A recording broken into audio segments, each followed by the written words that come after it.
lovely and darling viewers, it's Jen here at Check Her Joy. This time I'm reviewing The Prince and the Dressmaker, a graphic novel by Jen Wang.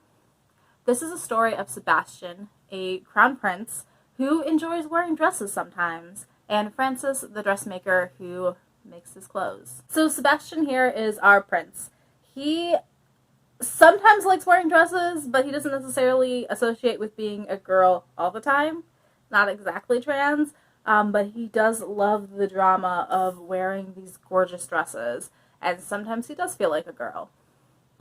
But he also knows that one day he is going to be king of his country, and there are a lot of expectations about how a king and a prince should behave and act in dressing up like a girl, and dressing up like a girl is not part of that. So Francis the dressmaker helps him sneak out at night and take on this persona of Lady Crystallia, who becomes really, really fabulous. So he goes out at night dressed up as Lady Crystallia and has this entire different persona that he gets to explore and dress and really look fabulous in, and just own it. So I love the drama of this. I also love Francis's character, the dressmaker, because she doesn't have a lot, except she is incredibly talented as a seamstress and as a designer.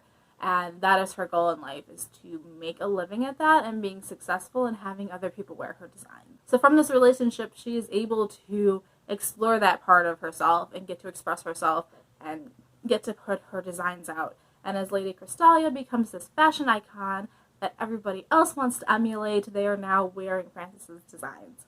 And she has this kind of iffy feeling because people are just copying her designs and she doesn't really have credit because she's got to keep Sebastian's secret, so she can't be out and be like, hey, I'm the one designing those, because people also know that she is Sebastian's seamstress. Francis does manage to catch the eye of a couple of well-known dressmakers, people that she idolizes, and she does get an opportunity to make her own mark and become a fashion designer for this emerging department store. Towards the back half of the story, Francis also has an opportunity to work with Peter Tripoli, who is starting a new department store in Paris, and he is going to start mass-producing fashion. And we have this shift from everybody having their own personal seamstress or having to make their own clothes to we can mass-produce it. Everybody can look the same, like the same fashion. Everybody can like have the same opportunities to have a fashionable appearance. And so Francis has to decide whether or not she wants to help with that. The department store, though, wants more conservative dress, something that has more mass appeal.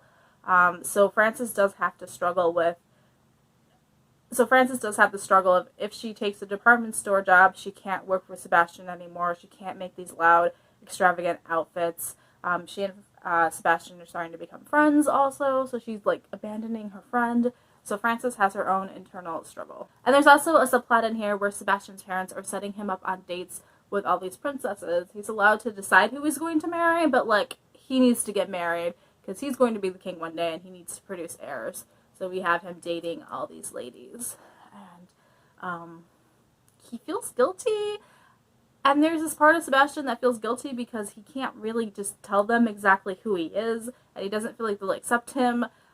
So he's knowing that he's going to go into a marriage where he is having to hide part of himself. There is a lot going on in this book with identity and figuring out who you are and what you want and trying to put yourself out there and be accepted for who you are, which are pretty universal themes, which I really liked. I love the way that Francis just accepts Sebastian as soon as she finds out. She goes into this thinking she's going to make dresses for a girl, and then she finds out Sebastian's the prince, and she's like, alright, well, let's do it. Let's go for it. And just immediately on the spot, they are fine. She's like, it's a little weird, but also like, this is my dream job, so let's go for it. And I love how strong their relationship is. There's also another servant that Sebastian has called Emile, who also knows his secret, and also just is like, what do I care? This is just my employer, you know. If he wants to dress up as a girl, it doesn't really affect me. And so I think Emile also has this protective stance of like, this is my prince and I am to care for him, and if this is what he wants to do, then I'm going to do it. But mostly the story focuses on Sebastian and Francis. I love the art in here. I love the color palette. I love all the dresses. I love the fact that we're in France. We're at the height of this opulent kind of Gilded era. We're starting to see this shift into modernizing and like the industrial era, but like it's Paris and they're known for fashion and it's amazing. Also, the facial expressions in here are just so well drawn that you can tell exactly what everybody is thinking just by looking at their faces and being like, oh yeah. So some of these panels don't even need words. It's just, it works wonderfully together and I loved it. It has an overall very light, optimistic feel to it, which I enjoyed while still dealing with some of the tougher things about growing up. So I highly recommend The Prince and the Dressmaker. I gave it a total 5 out of 5 stars. I ate it up all in one day. It is so amazing and so fun. This is a story that is also appropriate for all ages, so you could give it to somebody who's in elementary school and you can also read it as an adult and absolutely enjoy it. It's also a bit of a thicker graphic novel. It's 275 pages, but I just ate up the entire story and it also didn't seem like it was long enough. So, there are my thoughts on The Prince and the Dressmaker by Jen Wang. Let me know in the comments below if you have read this and what you thought of it. Do you have any recommendations for me, either books or graphic novels that are similar that you think I would enjoy? Yeah. So, peace out. I love you guys and keep reading. Bye.